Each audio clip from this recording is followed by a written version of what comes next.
Apocalyptic Super Farm. Chapter 11 to 20. Chapter 11. Borrowing Grain. Intruder.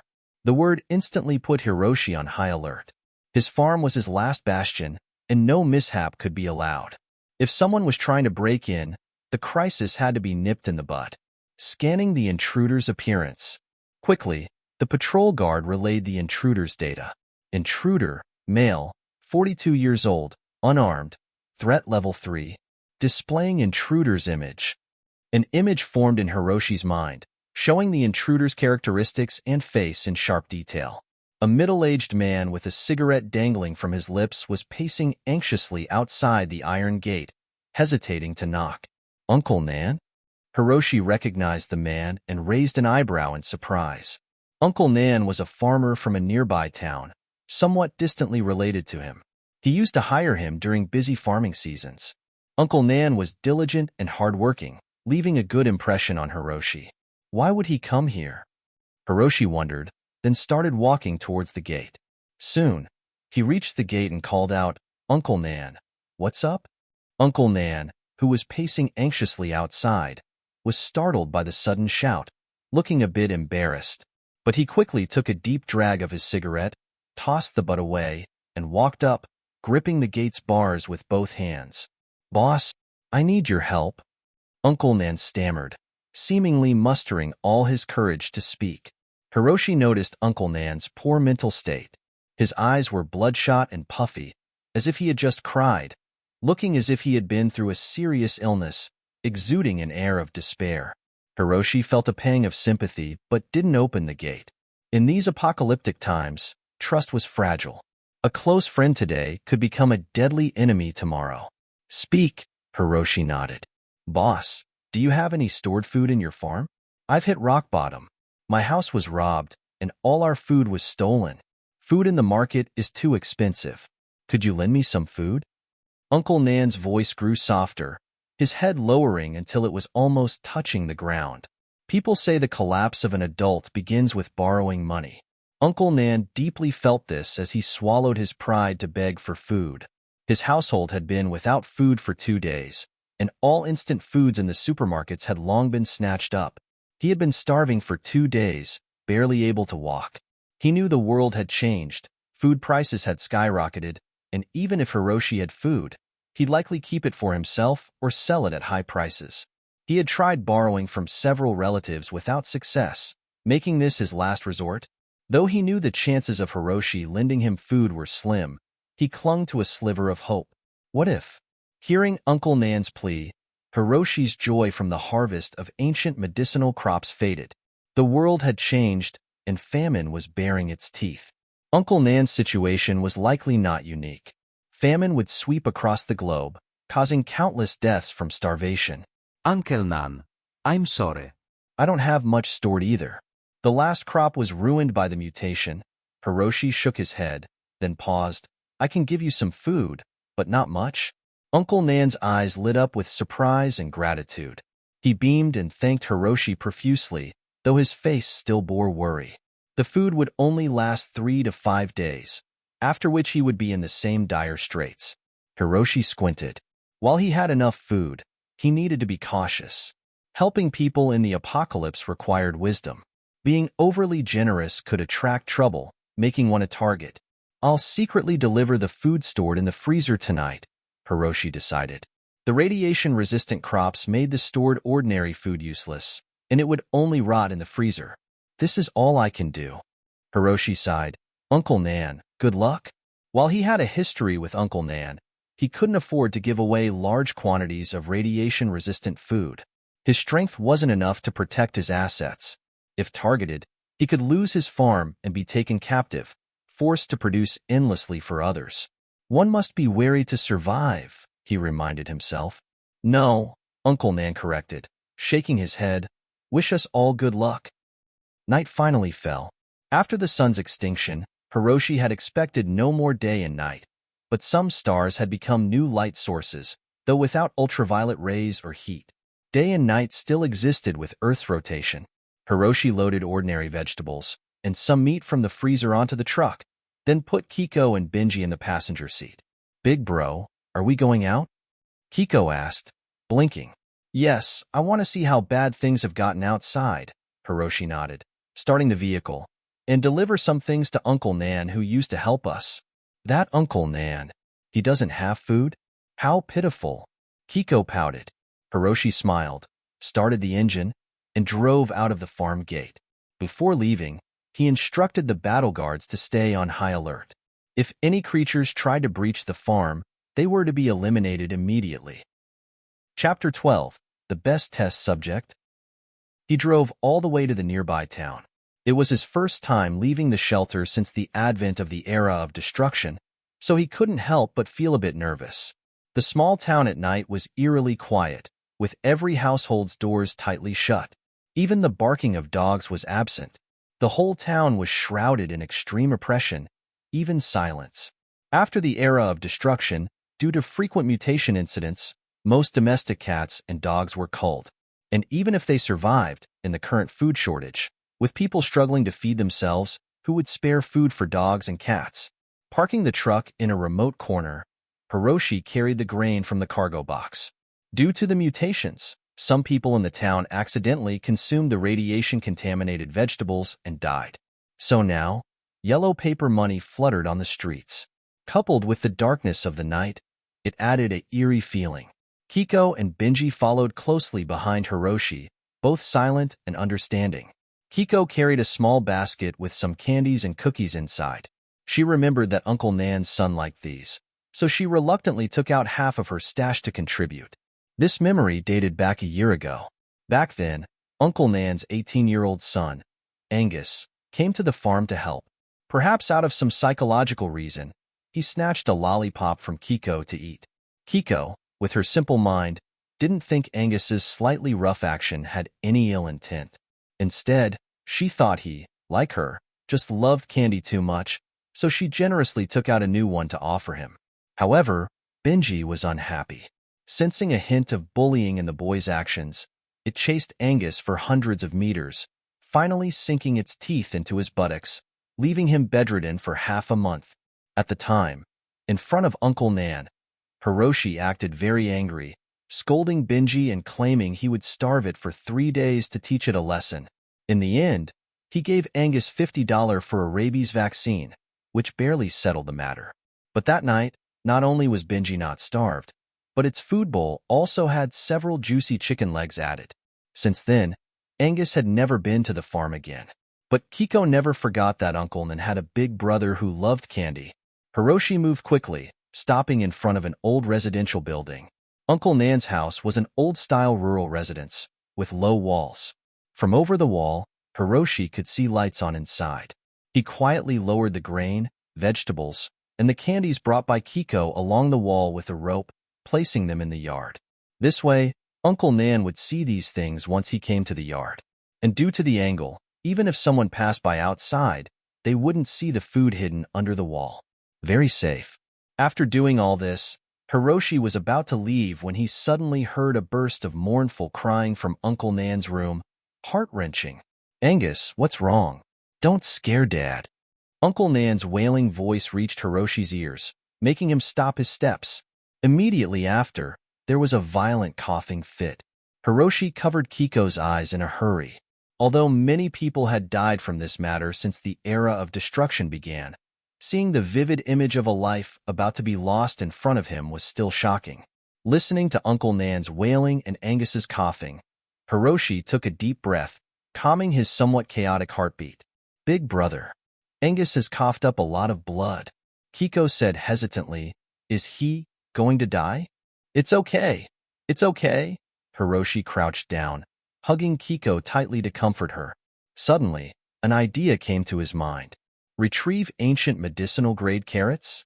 The pleasant notification sounded. Yes. Hiroshi chose decisively. The next second, a carrot emitting a faint medicinal fragrance appeared in Hiroshi's palm. Due to the need to issue receipts for deliveries, he often carried paper and pen in his coat pocket.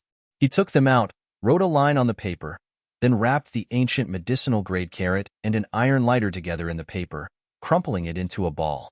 Yes, he wanted to give this ancient medicinal-grade carrot to Uncle Nan to let him treat Angus.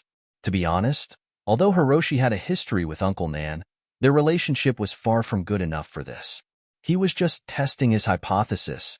Hiroshi had wanted to conduct an experiment to see if the ancient medicinal-grade carrots could cure radiation contamination. Originally, he planned to buy a piglet for the experiment, but now it seemed that the best test subject was right in front of him. If the ancient medicinal-grade carrot could save Angus, he would get the result he wanted, and Angus would survive. That would be the best outcome. If it didn't work, he wouldn't lose much. Angus was already on his deathbed, and Hiroshi had nothing to feel guilty about. Whether you live or die depends on your fate. Hiroshi fell silent for a moment, then lifted the paper ball in his hand and hurled it towards Uncle Nan's window. The crash of broken glass filled the room as the paper ball shattered the window of Uncle Nan's bedroom. Uncle Nan, in a fit of rage, rushed outside, wielding a kitchen knife. "Who's there?" he roared furiously, brandishing the knife. "I'll chop you up." But the yard was empty, and in his anger, Uncle Nan's eyes caught sight of something at the corner. Illuminated by the faint light from inside the house, he noticed a pile of something. "Food grain," he muttered in disbelief, hurrying over to investigate. Sure enough, he found rice, vegetables, and even candies. Just then, weak cries came from inside the room. "Dad, there's something inside," with words Angus managed to choke out amidst his coughing fit. Uncle Nan, without hesitation, rushed back to the room. Chapter 13. Is your melon ripe? Uncle Nan walked up to the bed and picked up the crumpled paper. There was a simple line written on it. "If you don't want him to die, feed it to him." Inside the crumpled paper were only two things. The iron lighter was naturally ignored, leaving only the carrot. "Who's trying to make us happy?" Uncle Nan was stunned, holding the crumpled paper and the carrot in his hand, not knowing what to do. In an instant, he thought of many things. According to the instructions on the paper, could this thing cure his son's severe illness? He looked down and found that the carrot did indeed look completely different from the irradiated vegetables, not only without gray spots, but also crystal clear, emitting a faint medicinal fragrance. Dad coughed. "What is this?" Angus coughed anxiously, his voice tinged with tears. "It's medicine. It's medicine." Uncle Nan also doubted the authenticity of this note in his heart. Could a severe illness that even the hospital couldn't treat be cured with just a carrot? But at this moment, he had no other choice. Angus's poisoning reaction was becoming more and more severe, and he would die within 2 hours due to organ failure. Now Uncle Nan was like a drowning man. As long as someone handed him a straw, whether it could really save him or not, he would grab onto it desperately. To put it inappropriately, it's like treating a dying horse as if it were still alive. "Son, open your mouth, eat it." Uncle Nan gritted his teeth, walked to the bedside, opened Angus's mouth, and then stuffed the carrot into his mouth. "Chew it. Swallow it." Uncle Nan sobbed uncontrollably, urging through his grief. Angus didn't know what his dad was doing, but at this moment, his consciousness was almost blurry, lacking the ability to think, and could only mechanically follow Uncle Nan's instructions. Hiroshi stood outside the wall, silently watching everything happening in the room. Finally, Angus swallowed the first bite. "Ah!" he suddenly exclaimed, and then his whole body began to shake violently. "Angus! Angus!" Uncle Nan was dumbfounded, and the half-carrot in his hand also fell to the ground. Just then, Angus suddenly sat up and began to vomit violently by the bedside. His breathing became steady, and the grayness on his skin gradually began to fade away. Hiroshi watched as his complexion started to turn rosy. He took a deep breath, took out a notebook from his pocket, and wrote with a carbon pen. Ancient medicine grade can have a healing effect on radiation poisoning, but it is not yet known if there will be any after effects. The room was filled with Uncle Nan's tears of joy. Hiroshi silently picked up Kiko, turned around, and walked towards his truck parked in the distance. He had seen the result he wanted. With Angus's recovery, it demonstrated the terrifying medicinal effect of the ancient medicine grade. Angus, as an experimental subject, regained his life, and Hiroshi got the data he wanted. It was a win-win situation. Next, The difficulty of the experiments Hiroshi wanted to conduct would be even higher. He wanted to see if the ancient medicine grade could revert mutated organisms caused by consuming irradiated vegetables back to their original state. But such opportunities were hard to come by. Even he needed luck. Driving away from the town, 30 minutes later, Hiroshi drove into the center of South City. It was 10 o'clock at night. If it were before the apocalypse, the entertainment street in the center of South City would be just starting its nightlife. But now there was no one on the streets. Broken glass and signs were scattered everywhere. The doors of the malls and shops on both sides of the street were tightly closed. Some of the glass display cases in the shops were smashed, and the items inside were gone, obviously experiencing a riot. Even the neon lights in the bars and KTVs were dimmed, and there was no stimulating music echoing through the streets and alleys. Dead bodies of stray cats and dogs lay on the streets, uncollected, quickly decomposing. Ambulances whizzed by with their piercing sirens from time to time. The air was filled with a sense of despair. Occasionally, military police on electric motorcycles passed by, their expressions tense, and the walkie-talkies at their waists were mostly broadcasting. There's another looting incident on XX Street. XX community has experienced theft. A female body was found at XX Pond. Time of death is... Seeing this scene, Hiroshi realized that the situation was even more out of control than he had predicted. In the apocalypse, many unscrupulous thugs took advantage of the chaos to create disorder. The number of people dying in the chaos might not be fewer than those dying from radiation poisoning. Hiroshi drove out of the entertainment street and, after turning a corner, suddenly heard a commotion. Then, he saw a crowd of people gathered in front of a department store, with hundreds of meters of long queues. Several glowing banners were hung in front of the department store's entrance. Emergency supplies, designated purchase point. Boxes of rice, flour, and some vegetables were stacked in refrigerated cabinets, looking like the most attractive treasures, attracting the gaze of thousands of people in front of the department store.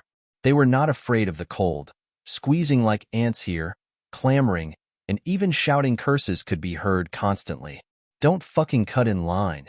I've been waiting for 5 hours. Let me buy first. Bullshit. This spot was originally mine. I just went to the toilet. Damn it, you uncultured peasants. I'm the general manager of New East Company. Offend me and you'll regret it. Hey, who kicked me? Several police cars flashed their lights and stopped nearby, with military police holding loudspeakers, shouting, "Everyone, please maintain order voluntarily. Don't be agitated. Everyone has a purchase quota. You can buy 5 pounds of rice, 5 pounds of flour, and 1 pound of vegetables with valid identification."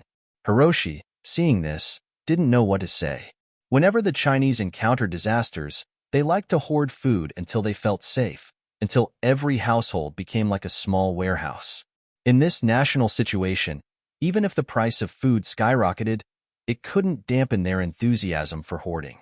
He was about to leave when suddenly a military police officer walked over, lightly tapping on Hiroshi's car window, his face solemn. "Stop the car. Turn off the engine." Hiroshi was stunned, took out a pack of open cigarettes from the passenger seat, took out one with a smile, and handed it over with a smile. "Officer, is there something wrong?" He actually didn't have the habit of smoking. For him, cigarettes were just a social tool. The military police officer waved his hand. Although he didn't take it, his attitude was much gentler, saying, "Brother, open the rear cargo box. I need to check it." There was nothing illegal in the rear cargo box of Hiroshi, so there was nothing to be nervous about at this moment. He opened the car door and followed the officer's instructions to open the cargo box. The military police officer shone a flashlight inside, found only some agricultural tools, and nodded after a quick inspection. "Everything's fine. You can go." These days, some unscrupulous individuals are using trucks to transport toxic vegetables disguised as regular vegetables for sale in towns, seeking huge profits, causing considerable harm. The military police officer turned off the flashlight, kindly reminding Hiroshi, "Brother, if you want to buy food, make sure to go to the designated purchase points. It's not safe to buy things from outside." "Thank you." Hiroshi nodded. He realized that his prediction was correct. The country had already begun to control the sale of food.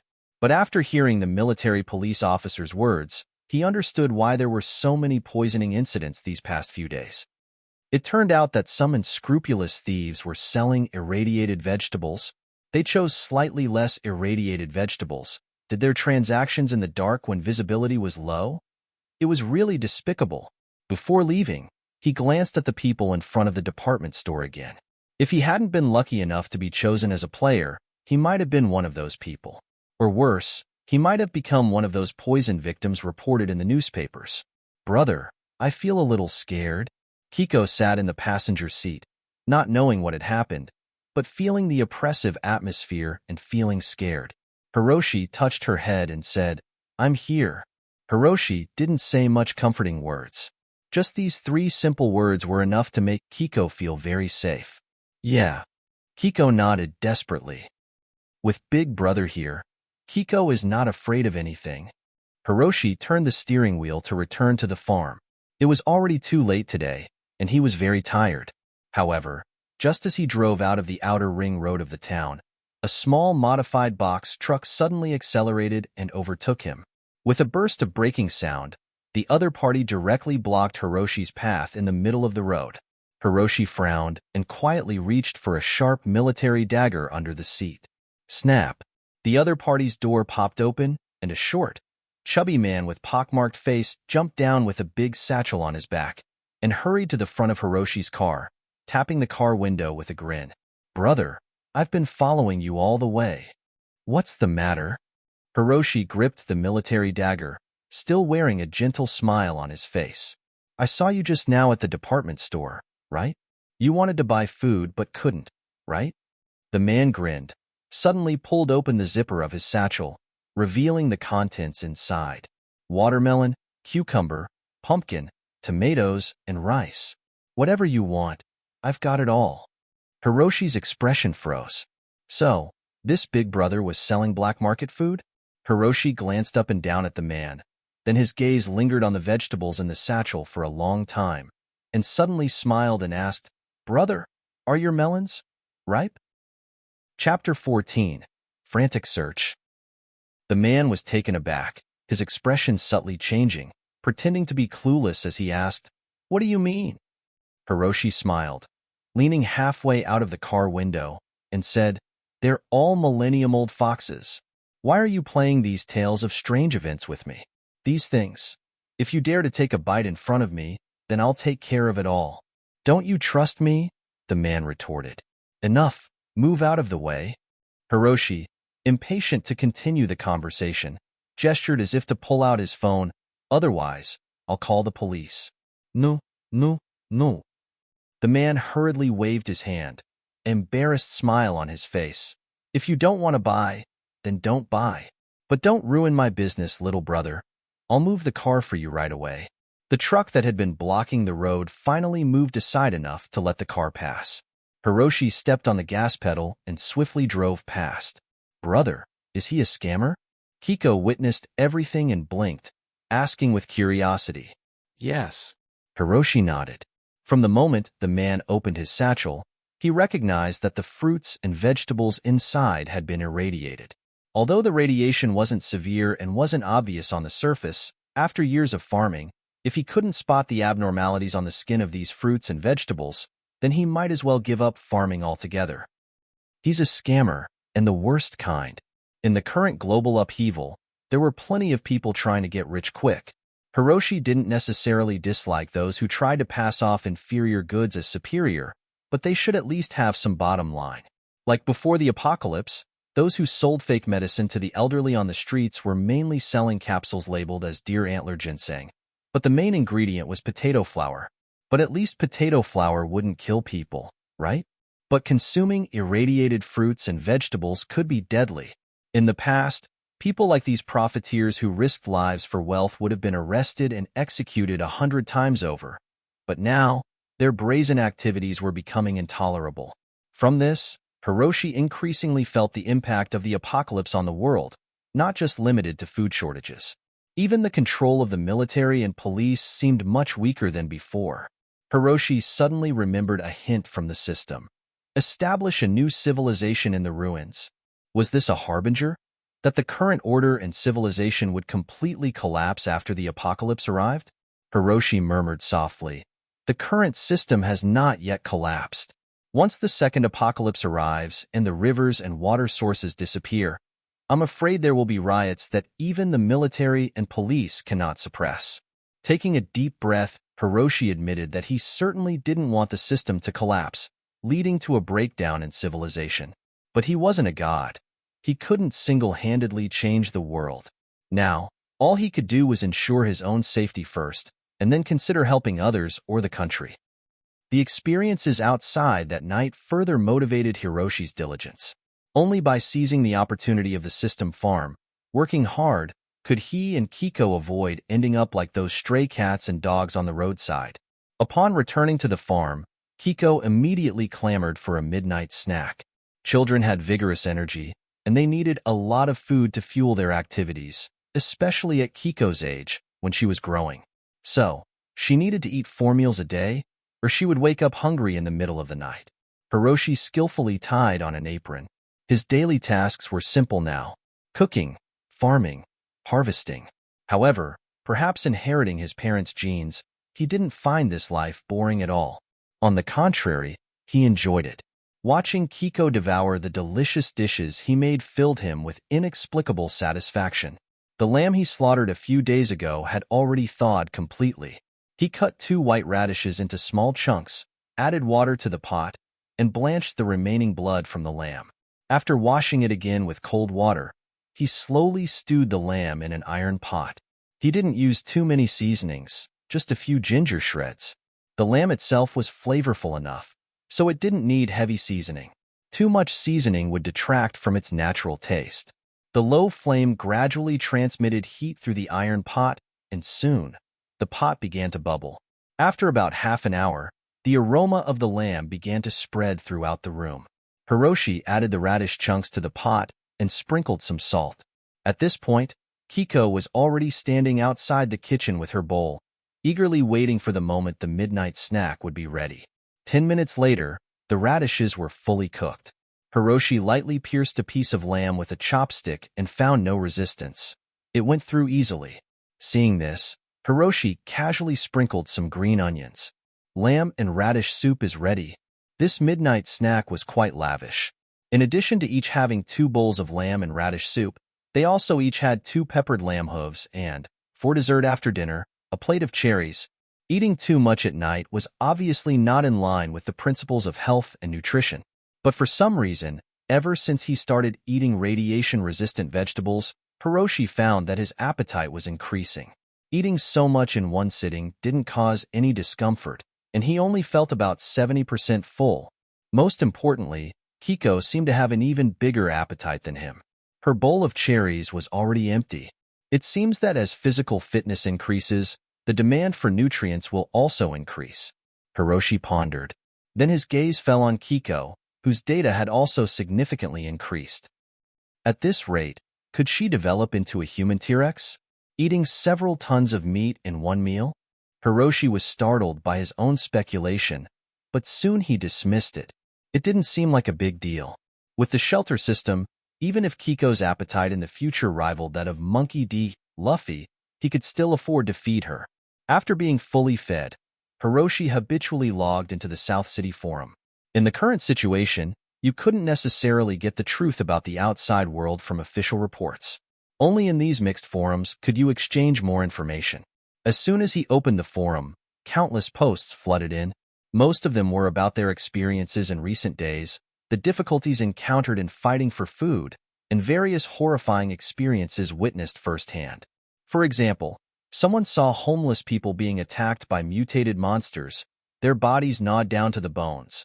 Someone posted about how they and their longtime friends fought over a few pounds of rice, leading to a physical altercation. Hiroshi clicked on one of the posts. Beautiful person. OP, there have been many incidents of livestock mutations attacking humans in our village recently. This afternoon, my father slaughtered the water buffalo we've raised for over a decade. Sob. I am so heartbroken. I used to play on its back when I was a child. To commemorate it, my father sawed off its horns, and I'm feeling choked up just looking at the horn comb now. Hiroshi sighed silently as he read the post.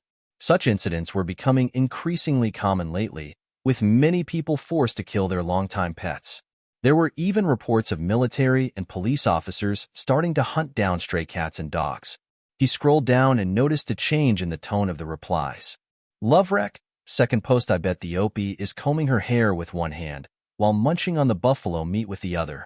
Heartbroken? That's non-existent. Just left with handsome. Third post. Can you send me a few pounds of that water buffalo's flesh as well? I'd like to commemorate it with you. Impotence. Third post. Can you use half of the remaining buffalo horns and meat for consumption and the other half for release? All for nothing. Fourth post. I am that water buffalo. Moo moo moo. Now, let me come back from the dead to say a few words. OP, why don't you use your grandfather's skull to make a chamber pot in his memory? Wait till midnight, and I'll bring you some happiness. Beautiful person. OP. At all. For nothing. Go F yourself. Hiroshi couldn't help but burst into laughter. What started as a rather sad event quickly turned into a humorous exchange among these silly netizens. Exiting that thread, Hiroshi refreshed the page again. Immediately, several posts with similar titles caught his eye. High reward. Seeking the poster of the apocalypse prediction 3 days ago. Mysterious poster of apocalypse prediction within the forum, urgently sought. Generous rewards guaranteed. $300,000 reward. Hiroshi scrolled down, his expression turning increasingly grim. There were at least 2 or 3 such posts among the top 10. This indicated that someone had been tirelessly searching for him since 3 days ago. They just won't give up? Hiroshi furrowed his brows. Isn't this getting a bit too much? Chapter 15. You can't have it, you destroy it. When Hiroshi saw that post 3 days ago, he didn't pay it much mind, merely attributing it to some people's curiosity. But now, seeing the flood of missing persons posts, Hiroshi finally confirmed that someone was after him with a vengeance. Though he didn't know the identity of the person, it definitely wasn't someone official. Otherwise, they wouldn't resort to such rewards for finding him. And once it involved civilians, Hiroshi doubted the intentions. After all, he always believed in the saying, when someone is willing to pay a huge reward for certain information, that information must bring them even greater benefits.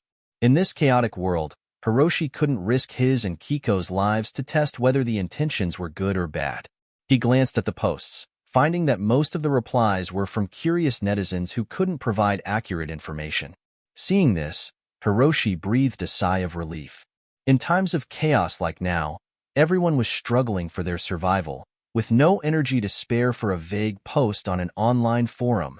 And since the apocalypse, the internet police responsible for the forum's security seemed to be offline again.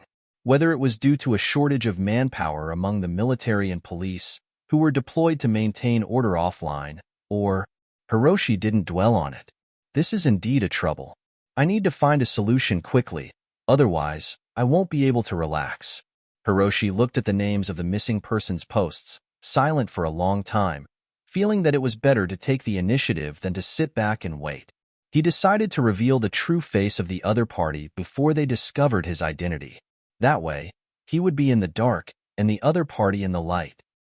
The next day, Hiroshi was still busy all day. By the time he finished his nightly patrol routine and prepared for bed, it was around 1 in the morning.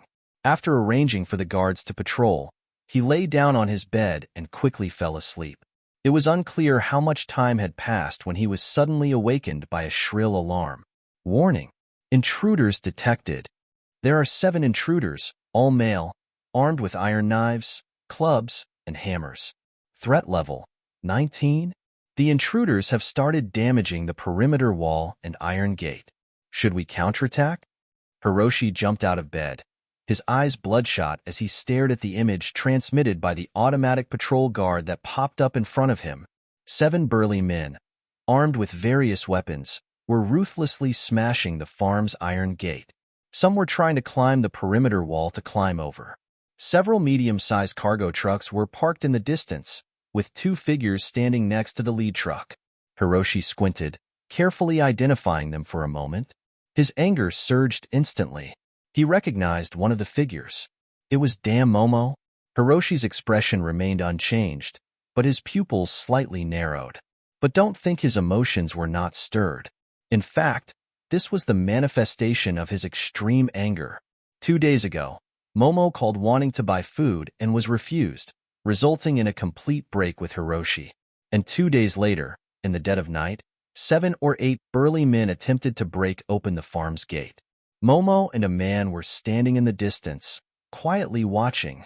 Do you need to think carefully about the story behind this? Momo, you're really damn ruthless. Hiroshi jumped out of bed and threw on a cotton coat, while simultaneously issuing orders to all the vigilant warriors on the farm. Gather at the gate. Buzz, buzz, buzz. In an instant, dozens of hummingbird-level vigilant warriors and the hound-level ones rushed at lightning speed. As Hiroshi reached the gate, 2 men had already climbed onto the wall and were about to jump down. Momo, your information better be correct. Does this Hiroshi really have food? Beside the car, Alex frowned and asked, I spent a lot of money hiring these people. If we leave empty-handed, we'll be at a loss. You can rest assured, this farm has a large warehouse. I was here a few days ago and saw with my own eyes that there's plenty of food stored inside. It can definitely fill several big trucks. Momo whispered, Good. If this plan goes smoothly, not only won't we have to worry about food, we'll also make a fortune. Alex grinned. Momo narrowed her eyes, skillfully concealing the disgust in her eyes. The man standing beside her was the vice president of her former company, more than 10 years older than her and downright ugly, compared to Hiroshi. But he was rich and had status. The day she broke up with Hiroshi and threw herself into the arms of this man, she thought she could have a good life by letting go of her pride. But unexpectedly, the sudden change plunged her from heaven to hell. After the apocalypse, the price of food skyrocketed. The once ugly duckling Hiroshi had become a swan overnight, making Momo's heart ache with regret. Just 2 days ago, Hiroshi's harsh words stabbed her pride, making it impossible for her to swallow her pride and go back to reconcile with him. So, she had Alex team up with some people and prepare to forcibly attack the farm at night, to snatch away Hiroshi's food. If the robbery plan didn't go smoothly, she had a backup plan. That was to burn down the warehouse. If you can't have it, destroy it. This is women. This is the most malicious revenge in a woman's heart. Second, third. Hurry up, Alex urged. Don't rush. This wall is too high. I'm still looking for a place to jump down. The 2 men sitting on the wall grumbled discontentedly. They sat on the dark wall, glancing at the farm. Intruders have entered the automatic counterattack range. Annihilation will commence. Suddenly, under the dark base of the wall, a pair of eerie blue eyes appeared, emitting a cold gleam that stared deadly at them. At the same time, a mechanical-like voice sounded. Damn it! What the hell is this? The 2 burly men roared angrily in unison. Then, there was a flash of fire. Bang! Bang! 2 muffled gunshots rang out. The air was filled with the smell of gunpowder. The bodies of the 2 men sitting on the wall stiffened, then fell straight down outside the wall. I'm screwed. Am I dead? Where's my head? Is Second's head smashed? Damn it, Alex. This kid has guns on the farm. I'll curse your ancestors for 8 generations. There was a desperate scream outside the iron gate. Hiroshi stood in the darkness, watching this scene coldly. He had had the opportunity to stop the hound-level killing earlier, but he didn't. The people in front of him were armed with various weapons and intended to break into the farm. If it weren't for the wall blocking them, he and Kiko might have died in the hands of these thugs today. In the apocalypse, Hiroshi never minded assuming the worst malice in human nature. People who lost their humanity in the apocalypse were more terrifying than the apocalypse itself. Hiroshi raised his head, his eyes blending with the darkness of the night. Slowly, for words escaped his lips. Annihilate them all. Chapter 16. You started the joke? At Hiroshi's command, the hunter-class warrior hound leapt over the wall, its steel jaws opening wide. Within seconds, flames engulfed the burly men attacking the farm. Screams filled the air as 5 human torches appeared, the high-temperature flames capable of melting steel, incinerating everything in their path. In less than 30 seconds, Those intruders were erased from existence. As the farm gate swung open, Hiroshi stepped out with a cold smile, walking toward the surviving Momo and Alex. The two were nearly paralyzed with fear, trembling as they looked at Hiroshi as if he were the most terrifying demon approaching them. This attack plan had been Momo's idea, with Alex orchestrating it. But they never imagined that Hiroshi's farm would have such formidable defenses, completely beyond their comprehension. Watching the thugs get obliterated, Momo and Alex were thoroughly terrified. Their teeth chattered uncontrollably. Ah! Momo finally couldn't contain her fear, screamed, turned, and dove into her car, locking the door and curling up in the seat, trembling like a leaf. Seeing the situation, Alex bolted towards another vehicle, his plump legs struggling to carry him to safety. As long as he could get the engine running, he didn't believe Hiroshi could catch him on foot. Hiroshi couldn't outrun a car, even with his enhanced physical abilities. However, Alex forgot one crucial fact. Hiroshi couldn't catch a car, but he could certainly catch him. Just as Alex was gasping for breath, a tremendous force smashed into him. Hiroshi had caught up and delivered a powerful kick. With a thud, Alex's 180-pound body was sent flying 3 or 4 meters, crashing into the truck door, leaving a massive dent. Ignoring the searing pain throughout his body, Alex, blood oozing from his nose and mouth, curled up like a dying worm, clutching his head and wailing, "Don't kill me! I'll give you money, all my money." The sight of the thugs being annihilated had left a deep psychological scar on Alex, completely breaking his spirit. Hiroshi felt no pity for him. Men like Alex, with twisted hearts like maggots, deserved no mercy. If it weren't for the defensive warriors at the farm, they would have breached the walls by now, entering the building and committing atrocities. Once the intruders started their rampage, their moral boundaries would crumble. They might not stop at looting. They could very well end up brutally killing him and his sister. Imagining such a horrific scene filled Hiroshi with intense rage. Crack! Hiroshi stomped on Alex's left arm, the sound of bones breaking echoing in the air. Ah! Alex screamed in agony, struggling desperately. "Please, Mr. Hiroshi, spare me. I was blinded by greed. I didn't mean to do this. I'll pay you any amount of money you want." Alex pleaded continuously. Before the apocalypse, he was a company's vice president, a man of status and wealth. He had never been treated like this. But Hiroshi didn't care about his past glories. In this chaotic apocalypse, the old order and civility would gradually collapse. Only strength mattered now, and anyone who harbored malice towards him would be destroyed. "If today you had invaded the farm and I was on my knees, would you have spared me?"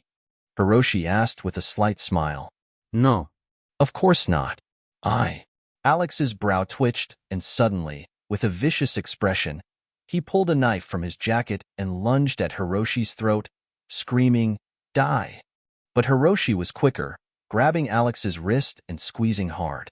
Alex dropped the knife in pain, and Hiroshi, without hesitation, stabbed him with it. Thud! Alex's body trembled and collapsed limply. Momo cowered in the car, shivering uncontrollably. Not knowing how to start the vehicle, she curled up like a quail, trying to find a false sense of security. After a moment, the screams outside ceased. She cautiously sat up, peering out the window. Just then, Hiroshi's face appeared outside the window, a smear of blood on his forehead, staring at her with a cold, expressionless gaze. Their eyes met. Ah! Momo felt her mind go blank, her fear overwhelming her. Her scream pierced the night. Pong, pong, pong. The staring contest didn't last long as Hiroshi began smashing the window with his elbow. The truck's window glass wasn't strong enough. After 3 strikes, it cracked like a spider web. Boom! With a dull sound, the window finally shattered. Hiroshi, with a cold expression, reached in, grabbed Momo by her hair, and dragged her out through the broken window. The broken glass cut Momo's skin, but the physical pain was nothing compared to the terror she felt. Hiroshi, listen to me, I was forced. Alex made me do it. I'm a victim too. I was wrong. Please, spare me. Momo cried and begged, trying to appeal to their past. Remember how much we loved each other. You said you'd always protect me, love me unconditionally. Right. I can come back to you now.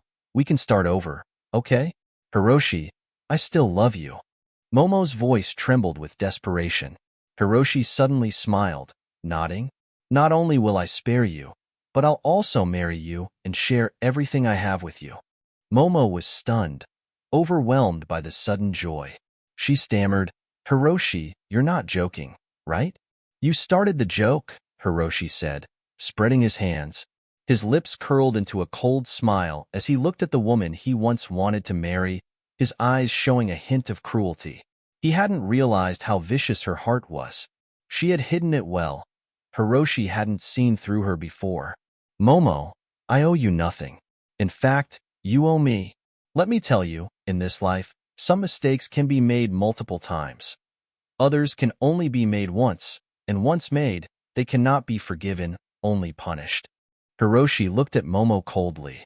Are you ready to face your punishment? Momo's pupils contracted rapidly, her eyes filled with despair. The next day, boss, here's the new missing persons report. At the Southern City's police station, a young officer handed the documents to the chief. Alex, Momo, Ben. The chief recited the names while eating instant noodles, then irritably pushed the list aside. Over 500 people go missing or die every day in Southern City. I haven't slept in days. Just file it away for now. We'll deal with it later. The young officer nodded, glancing at the chief's meal and complaining, instant noodles again? Be glad we have something to eat, the chief sighed, looking out at the gloomy sky. In a month, we might not even have instant noodles. We'll just starve and wait for death? Chapter 17. Gratitude. Your radiation-proof corn is ready for harvest. Hiroshi stood in the cultivation area, listening to the pleasant notification sounds, and began to harvest the crops. Time always flew by when busy. It was the 5th day after the apocalypse. Hiroshi's prediction was correct. No military or police came looking for him. The entire southern city, the Federation, and even the world had descended into utter chaos. Mutations led to frequent riots, and heinous crimes happened daily. A few missing people were too common to be noticed. Hiroshi didn't dwell on it for long. That very night, he erased all traces of the incident. Surviving in the apocalypse required a hard heart. Pushing the incident from his mind, Hiroshi opened the system interface. After 5 days of hard work, his points had reached a staggering 620,000 by this morning. While it wasn't enough to splurge in the system's shop, it was enough to further strengthen his farm. After the invasion, he realized the farm's defenses were still lacking. He needed to enhance the security to create an impenetrable fortress for peace of mind. Determined, Hiroshi spent 400,000 points to purchase 4 intelligent farming robots and 4 adult-grade combat robots. The points that had built up quickly plummeted again, but the investment was worth it. The farming robots could completely replace Hiroshi in planting and harvesting. Except for the final step of redeeming points, which he had to do himself, all other tedious tasks could be delegated. Intelligent Work Robot, Agricultural, Energy, 300 out of 300. Work Range, Planting, Breeding, Cultivating. Description: We are full of energy, and we work tirelessly. Our slogan is, 996 is too easy. We are the models of tireless workers. Hiroshi glanced at the descriptions of the intelligent work robots, pausing on the last line, and couldn't help but sigh. This system has quite a sense of humor. 996 is too easy. Capitalists would shed tears, and Jews would be ashamed. He then turned his attention to the 4 towering, robust combat robots that shimmered with a metallic sheen, reminiscent of Schwarzenegger. Level 3 combat robot, adult grade. Work range, invasion, defense. Attack methods, sniping, hand-to-hand combat. Ammunition capacity, 50 out of 50. Speed, 8. Attack power, 12. Defense, 5. Energy, 300 out of 300. Description: Don't be fooled by my looks. Well, okay. I'm not gentle at all. Idiot, stay away from my master, or I'll let you see your own brains. Hiroshi silently gave a thumbs up. Fierce, just one word. While Hiroshi was inspecting his new robots, the monitoring sent a message of a visitor's arrival. It wasn't the usual shrill alarm, but a calm notification. Hiroshi raised an eyebrow. Who could be visiting at this time? Quickly, the visitor's face appeared in the feed, projected into Hiroshi's consciousness. It was a young man, tall and sturdy. It was Uncle Nan's son, Angus. He looked spirited, nothing like the bedridden person on the brink of death. It's him? Hiroshi frowned slightly, then walked out of the cultivation area. What's he doing here? Soon, the gate scene was fully displayed. Angus held a cardboard box, containing what Hiroshi had delivered to his house a day earlier, about half of the food. Seeing this, Hiroshi's eyes softened. Big brother. The candy-loving big brother from Uncle Nan's family is here. He's at the gate. Kiko, dressed in a thick coat, her cheeks rosy, ran over as if announcing her achievements. At her age, she couldn't stay indoors. Watching too many cartoons made Hiroshi worry about her eyesight. So recently, while busy with farm work, he let Kiko and Benji play around the farm. I know. Hiroshi patted her little head and walked briskly to the gate. Angus, what brings you here? Hiroshi soon arrived at the gate, smiling as he looked at Angus across the fence. Seeing Hiroshi, Angus smiled, placed the box on the ground, and said, Mr. Hiroshi, you gave us some instant noodles the other day. My dad said we must repay the kindness. So, now that we have some food, I'm bringing you some. Hiroshi looked at the box, feeling amused. He wanted to say, I gave you this food. Hiroshi wasn't short of food, but seeing this, he felt a warm sensation in his heart. Even in a merciless world, there was still kindness. In the apocalypse, such moments of warmth were rare. Where did you get this food? Hiroshi asked. Angus sighed. We found it in our yard. Maybe a relative or a kind-hearted person left it there. I'm really grateful. They might have saved my life. Saved your life? Hiroshi, though knowing the truth, feigned surprise. It's a long story. Angus waved his hand, smiling. Mr. Hiroshi, besides bringing you food, I wanted to ask a favor. Go ahead, Hiroshi nodded. I heard there's a new food procurement point on the outskirts of South City. It still has supplies. I'd like to borrow your truck to go there and buy some, just in case. Angus's tone was a bit nervous, his hands rubbing together anxiously. Hiroshi smiled. Sure, you can take it. Angus awkwardly laughed. Actually, I haven't got my license yet. The location is quite remote, so? Before Angus finished, Hiroshi understood. He needed both the truck and a driver. Hiroshi stroked his chin, glanced at the cultivation area. With work robots there, he didn't need to oversee everything. All right, but we must be back by noon. I need to cook for Kiko, Hiroshi agreed. In these chaotic times, kindness was rare. Since Uncle Nan's family was grateful, helping them wasn't a big deal. Kiko, stay home. Don't open the door for anyone. I'll be back soon. Hiroshi instructed Kiko. He didn't plan to take her along. In this mutated world, the farm was the safest place. Okay, I'll be good. Kiko nodded quickly. Benji, half squatting by her side, gave Angus a brief, indifferent glance and ignored him. Hiroshi unlocked the gate, drove the truck out, and set the combat robots to guard mode. Angus climbed into the passenger seat. The truck's engine roared to life, and it began to move. Kiko tilted her head, watching them leave, hugging Benji's neck and whispering. But due to the engine noise, Hiroshi didn't hear her. Angus is so magical. He changes colors. Last time, he was green when Big Brother and I saw him. This time, he's red. So fun. Benji didn't understand her words, whined, and ran towards the house. Chapter 18. Sudden Change. The truck rumbled down a rural path, flanked by withered greenery. It was the 5th day after the radiation leak, and the toxins hidden in the plants had fully erupted. The fields lining the road were a lifeless, dead yellow. Hiroshi, are you sure it's safe to leave Kiko alone at home? Things are so chaotic now. What if some bad people target the farm? Wouldn't Kiko be in danger? Angus asked worriedly from the passenger seat. Hiroshi, did you leave her any tools for self-defense? Hiroshi chuckled. Danger? Right now, there's no place safer than the farm in all of Southern City. If anyone manages to break into the farm, they'd need enough firepower to take on the entire city's armed police force. He couldn't tell Angus the full extent of his defenses, so he smiled and said, "There's nothing valuable on my little farm. Who would bother? Besides, Kiko is only 7. Even if she had a weapon, she wouldn't know how to use it. And the farm has Benji. No one can get in. Don't worry." Angus relaxed, laughing. "Good, that makes me feel better." He then fell silent, pulling out his phone to send a text message. Curious, Hiroshi glanced over. Angus noticed and quickly pocketed his phone, laughing awkwardly. "I'm just making sure I have enough money. Asking a friend for a loan." After a moment's pause, Hiroshi pulled out $50 bills and handed them to Angus. "This is all I have left. Take it."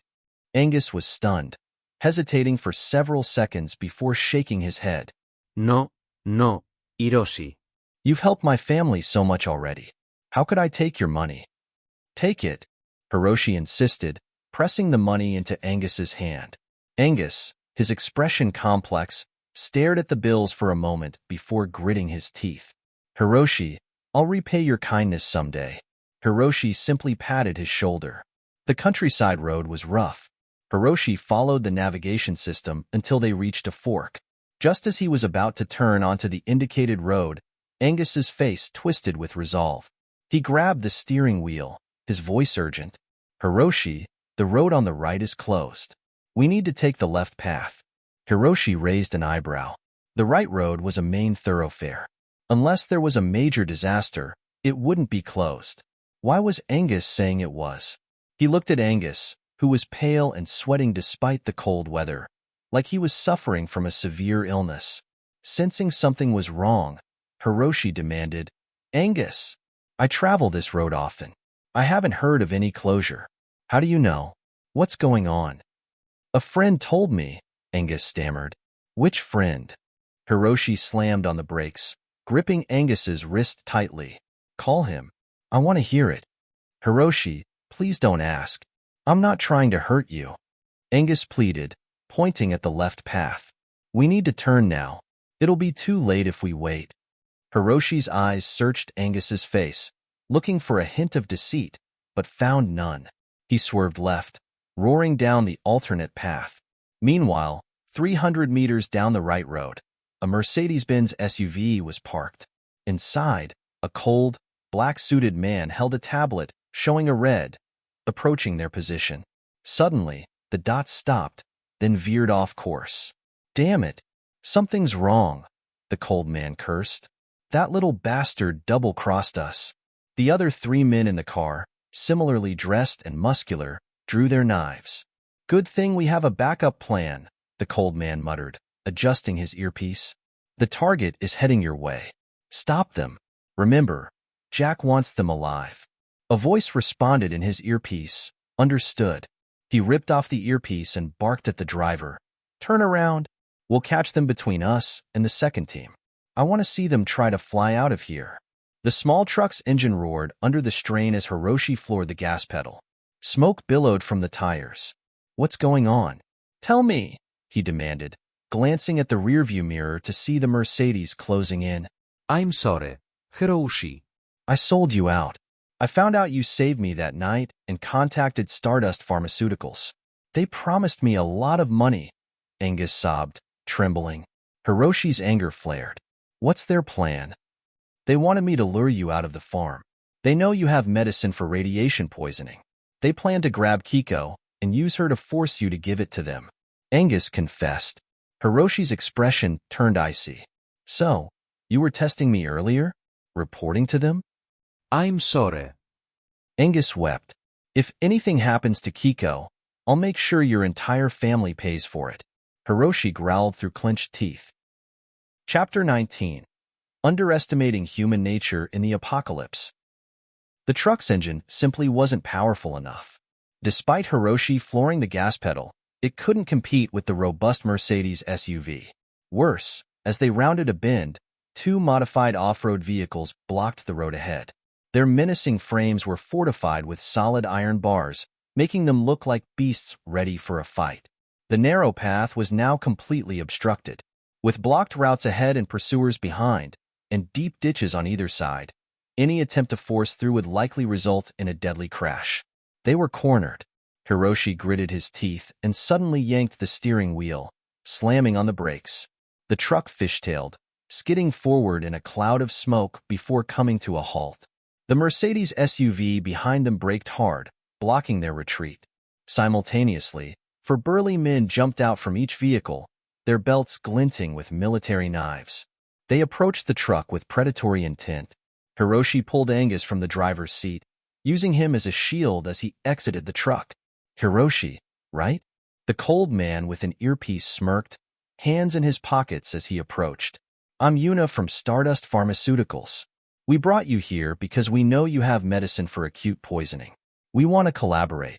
You provide the medicine, we provide the manpower. We'll make a fortune together.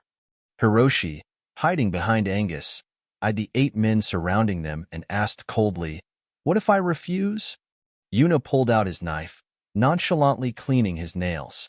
"Then there's the hard way. We kill you and take the medicine ourselves." Hiroshi's eyes hardened at Yuna's blatant threat. 32 hours earlier, Angus awoke at home, having narrowly escaped death. Son. You're awake. You scared me to death.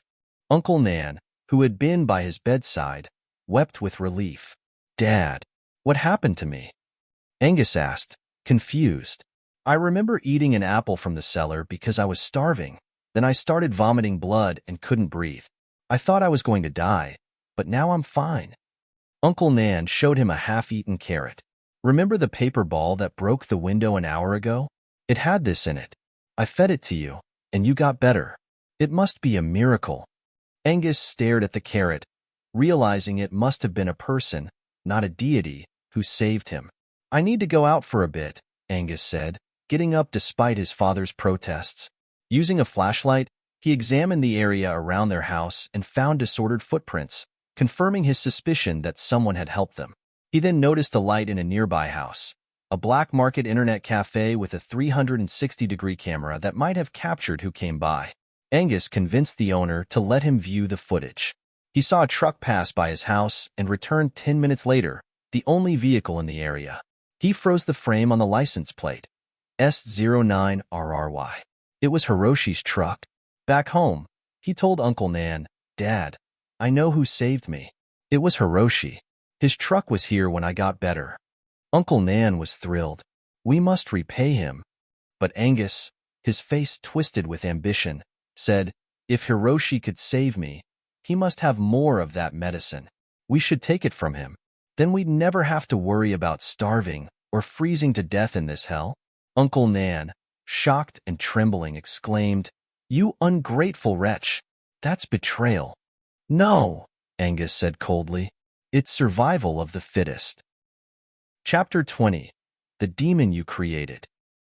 In the super farm of the apocalypse. Slap. The sharp sound of a slap echoed as Uncle Nan's hand connected with Angus's face. Uncle Nan was trembling with rage, pointing a shaking finger at Angus. How did I raise such an ungrateful brat like you? Angus lowered his head, blood trickling from the corner of his mouth. Dad, can't you see the situation we're in? If we want to survive, we have to rely on ourselves. You. Uncle Nan clutched his chest, collapsing onto the bed. Dad, I'm doing this for our survival. Don't blame me. Angus couldn't meet his father's eyes. He clenched his teeth and stepped out the door. 10 hours later. Morning. At the gates of Stardust Pharmaceuticals. Angus, wrapped in a military coat, his breath visible in the cold morning air, called out to the security guard at the entrance. I need to see your boss. I have a big deal to discuss with him. The security guard looked Angus up and down. Since the disaster, he had seen countless people trying to get into Stardust Pharmaceuticals, each with their own desperate reasons. Angus was just another one of these people, so the guard didn't even bother to lift his head. Who do you think you are? Get lost before I get angry. 15 hours ago, I ate a poisonous fruit. 13 hours ago, the hospital declared me critical and sent me home to die. My medical report is at the Central Hospital. You can check it any time, Angus said with a cold smile. But here I am, standing in front of you. Do you know what that means? The guard was stunned. I'm the first person to survive after being poisoned. Angus grabbed the guard's tie, speaking each word slowly. Now, do I qualify to see your boss? The guard's eyes narrowed. If this were true, he couldn't afford to ignore it. If you're lying, you'll regret it, the guard warned Angus before turning to his colleague. You stay here. I'll take him to see Manager Jack. The two of them entered the company. 5 minutes later, for burly, cold-faced men hurried out of the lobby. The remaining guard recognized them as Jack's personal bodyguards. The leader was Yuna, a trusted confidant of Jack, unlike the rank-and-file employees. Did anyone else see that guy come in? Yuna asked coldly. No. No, the guard stammered. From now on, you will surrender all your communication devices. The company will arrange private accommodation for you. You are not to contact the outside world, Yuna said, his face expressionless. If I find out you've tried to contact anyone, the consequences will be severe. The guard shivered, feeling he had just stumbled onto something earth-shattering. Back to Hiroshi. Hiroshi looked at Yuna and his men, unable to suppress a sneer. He had heard of Stardust Pharmaceuticals. In fact, everyone in South City had, but not in a good way. Stardust Pharmaceuticals had been in South City for almost 3 years. Their rise was anything but honorable. They had partnered with a respected local entrepreneur to start the business, using his connections to rapidly grow and dominate the city's medical supply market. But once they were successful, Manager Jack ousted the old entrepreneur, driving him out of the company. The shock of this betrayal caused the elderly man to suffer a heart attack, and he passed away soon after. Such unscrupulous behavior disgusted many, but it was a more recent scandal that truly tainted Stardust Pharmaceuticals' reputation. Last winter, during a severe flu outbreak, Stardust Pharmaceuticals announced they had run out of a key ingredient for their flu medication, causing production to halt. They then sold their remaining stock at 10 times the usual price. The city was in an uproar. People were outraged, but with Stardust Pharmaceuticals monopolizing the local medical supplies and external sources taking too long to arrive, they had no choice but to pay the exorbitant prices. Later, it was revealed that Stardust Pharmaceuticals had never run out of the ingredient. They had manufactured the shortage to inflate prices. The company made a fortune, but their reputation in South City plummeted. Bridge burning. Profit above all. This was how the people of South City viewed Stardust Pharmaceuticals. And now, Hiroshi faced this very company. Hiroshi's gaze turned cold. There was no way he would give up his precious crops, especially not to a company as black-hearted as Stardust Pharmaceuticals. If he trusted them, he would soon find himself enslaved, his value extracted without end. The medicine that cured him was a one-time thing. I used the only dose on him. There's no more, Hiroshi said emotionlessly, patting Angus's shoulder. Sorry to waste your trip. Is that so? Yuna smiled coldly. Looks like you need some convincing. He pulled out his phone and dialed a number in front of Hiroshi. You're at the farm, right?